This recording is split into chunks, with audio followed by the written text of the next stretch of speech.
Before we begin, this video will contain spoilers for the first season of the isekai anime series My Next Life is Villainess or Routes Lead to Doom. If you're worried about spoilers, consider bookmarking this video and coming back after you've watched the series.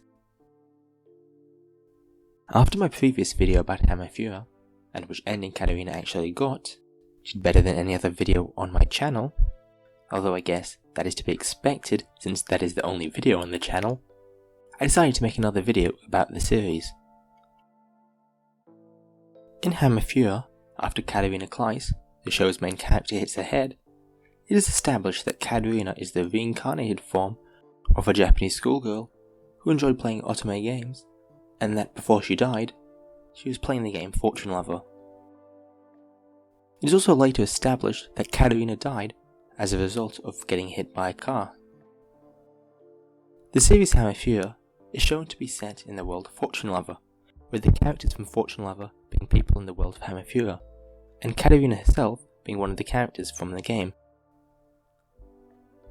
So what if Katarina isn't actually in the world of Fortune Lover at all? I'm not just saying that the world Katarina is in isn't exactly like the Fortune Lover game. I'm saying that Katarina isn't in the world that she is shown to be in the series at all.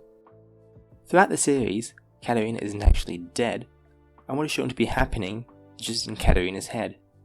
At the start of the series, when Katarina hits her head on the ground, we are shown that this is when Katarina remembers her past.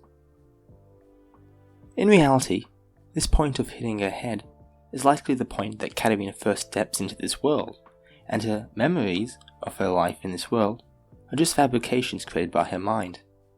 Katarina's transition to this world, and her belief that she has been reincarnated, is a coping mechanism in order to help her cope with the trauma of being hit by a car, and her delusional state can separate her from the reality of her injuries. In this world, her injury from supposedly hitting her head on the ground has likely been given to her as an equivalent to her injuries from the car. Based on this, Katarina likely has a condition known as psychosis. Psychosis is defined by the Oxford English Dictionary as a severe mental disorder in which thought and emotions are so impaired that contact is lost with external reality. Psychosis can be caused by extreme stress or trauma and can result in people seeing or hearing things that aren't real. According to Health Direct, this can include delusions of grandeur, such as believing one has special powers, or is an important religious or political figure.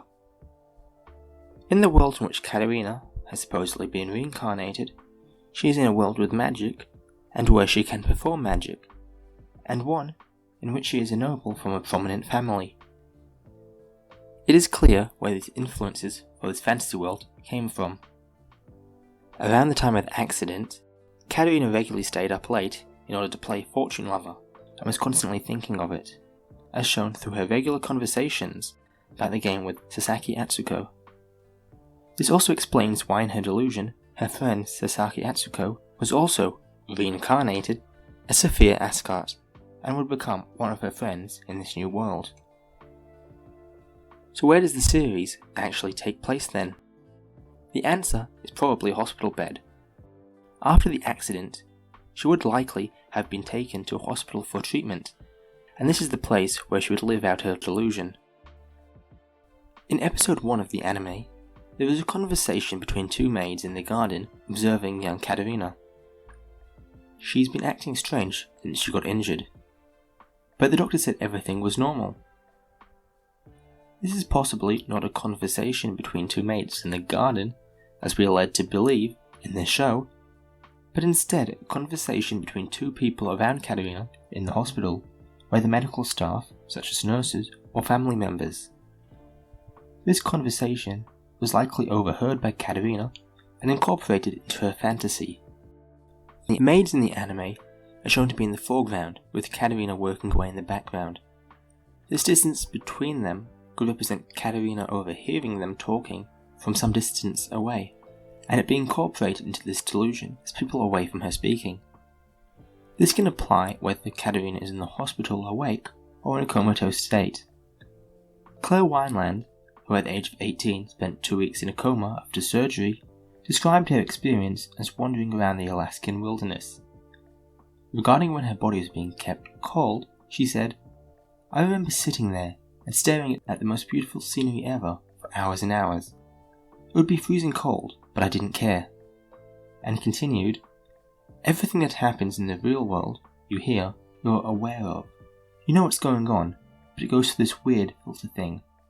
It turns into something else when it hits your consciousness." This shows how a comatose person can still be conscious of their surroundings, and that the brain tries to make sense of their stimuli, in order to create a world around the person that seems to make sense. In this series, Katarina has a judgment event in which she gets accused of the crimes that she would have normally committed during the course of the game. Due to her actions, however, these events never happen, as Katarina had spent this time instead trying to avoid the death flags associated with these events. And the main cast defends Katarina, saying that Katarina would never do that. Of course, nothing bad comes out of this for Katarina, as she didn't do anything wrong, and this event is explained away, as magic having been used to make those girls act that way towards Katarina. In reality, due to her understanding of the plot of the game, Katarina encounters this event because in her mind, it is an integral part of the plot of the game. However, as she hadn't done any actions that would result in this outcome, her brain tries to correct her story by having her friends defend her, and explains away the judgment event happening even though there was no reason for it with magic. Later on in the series, Katarina is able to talk to the real-life counterpart of Sophia Ascart, her friend Sasaki Atsuko, which allows Katarina to get important information for the series, such as the location of Maria Campbell and the true identity of her kidnapper. This takes place in a scene in which she meets the Sasaki Atsuko from her original world in a classroom setting, and ends with Atsuko telling Katarina to accept a new life in her fantasy world. This meeting is like Atsuko talking to Katarina in the hospital one last time about the game that they used to spend hours talking about. This is why she's able to find out new information about how the game ends and to help her find Maria. This information fits perfectly into being the solution to the problem at hand, as Katarina's brain tries to make all the information it is receiving fit together in some logical way. This conversation is likely a final conversation between Atsuko and Katarina, in which Atsuko can see Katarina's situation and wants to say goodbye. Another thing to take into account is how throughout the series, Katarina eventually comes to terms with the car accident that resulted in her death. Initially, it is made clear that before spending time in her new world, Katarina lived in Japan, but it is not made clear how she ended up in the world of Fortune Lover. Later on in the series, it becomes clear that Katarina died in a car accident. This represents how initially after the accident, Katarina couldn't accept what had happened to her.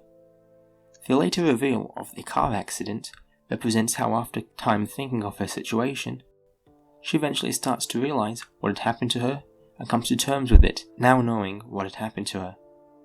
In conclusion, the world that Katarina has found herself in Hamefura, is a fabrication created by her mind in order to allow her to cope with her injury, and allow her brain to process the stimuli it receives into something that appear to make sense. That's all for this video.